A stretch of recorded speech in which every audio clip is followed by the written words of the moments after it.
क्या है कि करोड़पति आखिर पैसा बनाते कैसे हैं? क्या ये सिर्फ जी तोड़ मेहनत है या फिर इसके पीछे कोई गहरा राज छपा है? तो देखो, इसका जवाब सिर्फ कड़ी मेहनत नहीं है। बिल्कुल नहीं। ये इससे कहीं ज्यादा गहरी बात है। ये कोई लक या माइंडसेट का खेल भी नहीं है, बल्कि एक खास सिस्टम को समझने की बात है।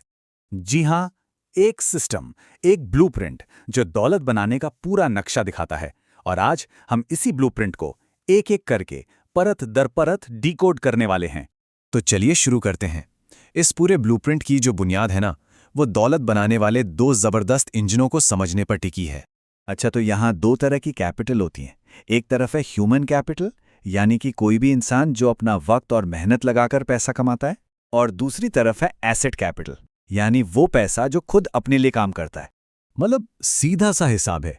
ह्यूमन कैपिटल का मतलब है अपनी जॉब या सैलरी के लिए अपना टाइम और एनर्जी लगाना। वहीं दूसरी तरफ एसेट कैपिटल में पैसा ही पैसा कमाता है। कैसे? प्रॉफिट से, डिविडेंड से और कैपिटल गेन्स के जरिए। तो फिर असली सवाल तो यही है ना कि इस दूसरे इंजन को, यानी एसेट कैपिटल वाले इंजन को स्टार्ट कैसे किया जाए? और इसका जवाब छिपा है कैश फ्लो में, यानी पैसा कहां से आ रहा है और कहां जा रहा है, इस पूरे खेल को कंट्रोल करने में। यहीं पर इसी एक चीज पर दौलत बनाने का पूरा गेम टिका होता है। तो देखिए, जब भी कैश इनफ्लो होता है, मतलब पैसा आता है, तो उसके साथ सिर्फ तीन ही चीजें की जा सकती हैं। उसे खर्च किया जा सकता है, बचाया जा सकता है या फिर इन्वेस्ट किया जा सकता है। लेकिन अक्सर लोग यहीं पर एक बहुत बड़ी गलती कर बैठते हैं। ज्यादातर कमाई खर्च हो जाती है, थोड़ा बहुत बचा लिया जाता है, लेकिन वो चीज जो दौलत बनाने की असली चाबी है, यानी इन्वेस्टमेंट, उसके लिए अक्सर कुछ भी नहीं बचता। जीरो।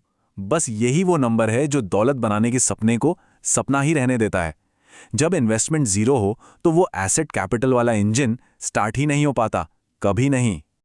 और यही बात हमें उस सबसे जरूरी सबक पर वापस ले आती है कि सिर्फ कड़ी मेहनत करना ही काफी नहीं है। ये समझना बहुत जरूरी है कि पैसा जा कहां रहा है और उसे अपने लिए काम पर कैसे लगाया जाए। तो फिर इसे किया कैसे जाए? अच्छा, जब कोई इन्वेस्ट करने का फैसला ले लेता है तो उसके सामने दो मेन रास्ते खुलते हैं।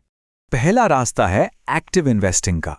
इसमें स्टॉक्स, रियल एस्टेट, अपना बिजनेस, क्रिप्टो या सोना, इन सब में पैसा लगाया जाता है। पर एक बात याद रखने वाली है, इस रास्ते पर लगातार टाइम और अटेंशन देना पड़ता है। और दूसरा रास्ता है पैसिव इन्वेस्टिंग, जैसे कि इंडेक्स फंड्स या ईटीएफ्स में। ये set it and forget it वाला तरीका है। मतलब एक बार इन्वेस्ट करके उसे अपने आप बढ़ने दिया जाता है। इसमें मेहनत और टाइम दोनों कम लगते हैं। देखिए, दोनों ही रास्ते दौलत बनाने में पूरी तरह से कारगर हैं। कोई एक सही या गलत जवाब नहीं है यहाँ।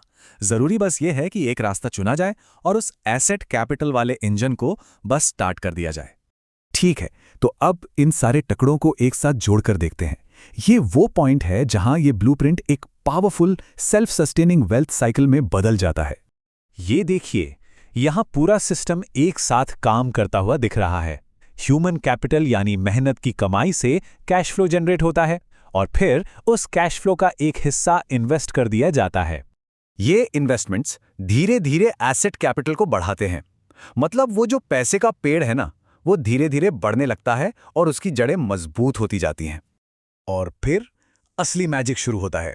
वो जो एसेट कैपिटल है, वो खुद ब खुद एक नया कैश फ्लो बनाना शुरू कर देती है। डिविडेंड्स, रेंट, प्रॉफिट, ये वो पैसा है जो अब दिन रात 24 घंटे काम पर लगा है। करोड़पति लोग बस इसी साइकिल का इस्तेमाल करते हैं।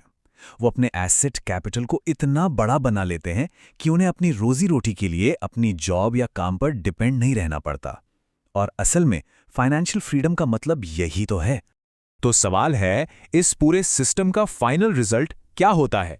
रिजल्ट दौलत का एक ऐसा साइकिल जो खुद चलता है अपने आप। एक ऐसा इंजन जो एक बार स्टार्ट हो जाए तो बस बढ़ता ही जाता है, फिर चाहे कोई काम करे या ना करे। तो सबसे जरूरी बात यह है कि अमीर बनना कोई मिस्ट्री नहीं है, ये एक सिस्टम है। और ये ब्लूप्रिंट अब सबके सामने है। अब सवाल सिर्फ एक है, क्या इस पर पहला कदम आज उठाया जाएगा?